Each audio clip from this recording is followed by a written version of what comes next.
Voice, आज की आवाज।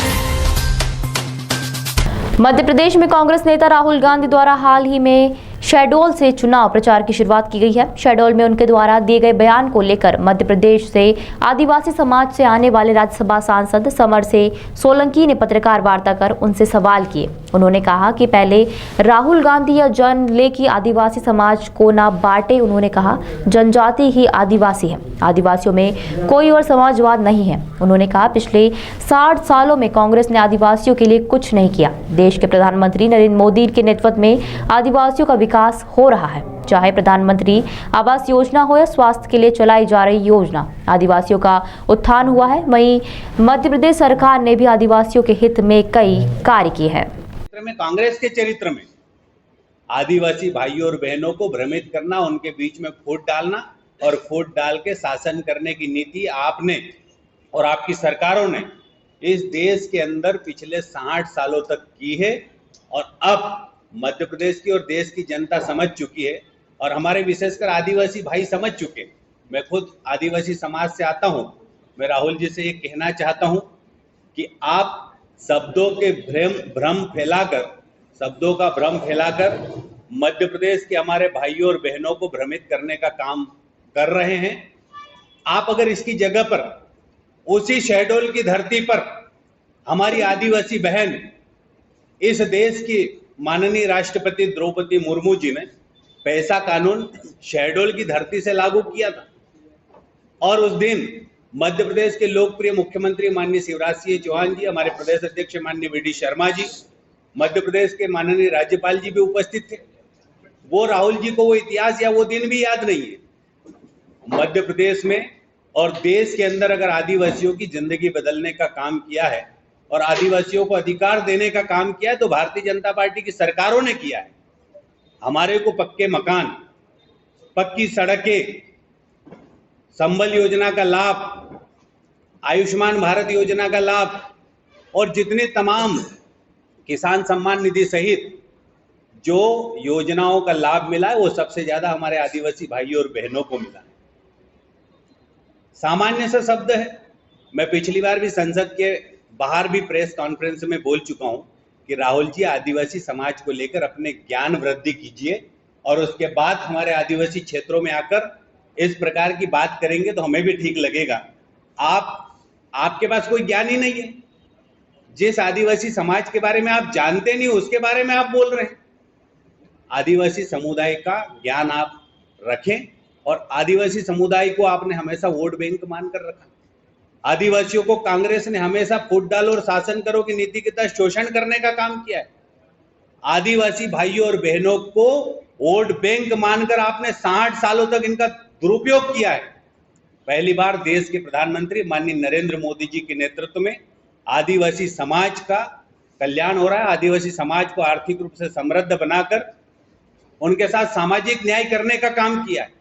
बहुत अच्छा सवाल किया और मैं उसी क्षेत्र का रहने वाला हूं और उसी समाज का रहने वाला हूं। आज से 20 साल पहले दिग्विजय सिंह जी का कार्यकाल इस मध्य प्रदेश में था।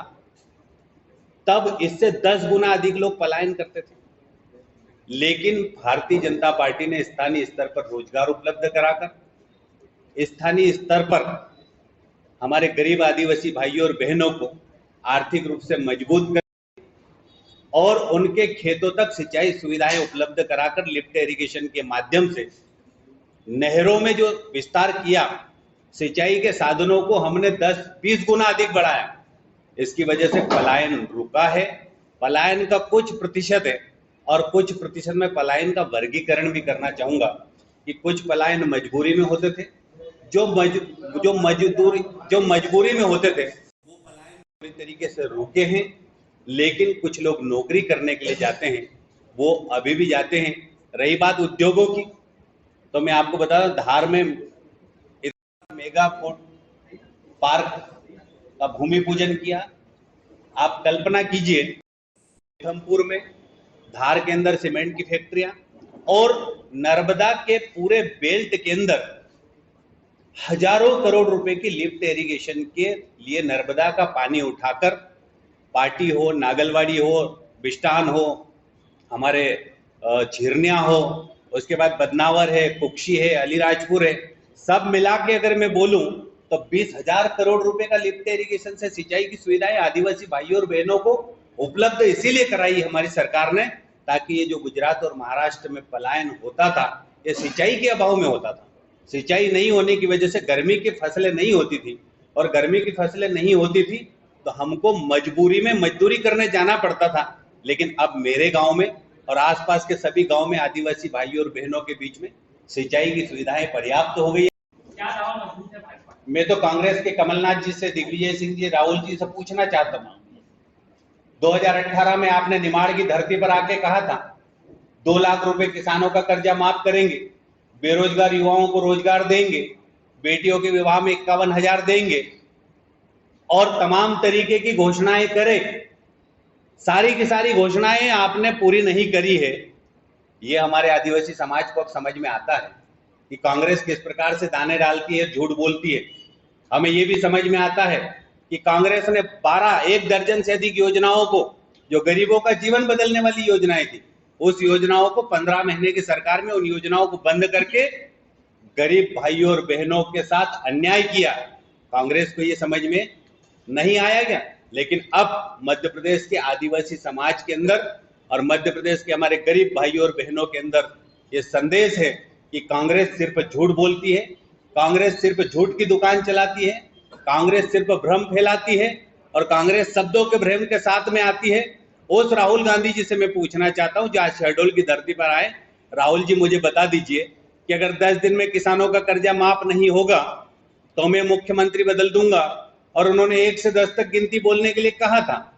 मैं उनसे पूछना चाहता हूं कि आपकी गिनती का क्या हुआ, आपके वचन का क्या हुआ? आपकी सरकारों ने जो हमारे आदिवासी समाज के साथ वचन दिए थे, उन वचनों को आपने पूरा क्यों नहीं किया? इस काम को करने का काम बाद में भारतीय जनता पार्टी की सरकार ने किया है। किसानों के ब्याज माफ करने का काम भारतीय जनता पार्टी की सरकार ने किया है।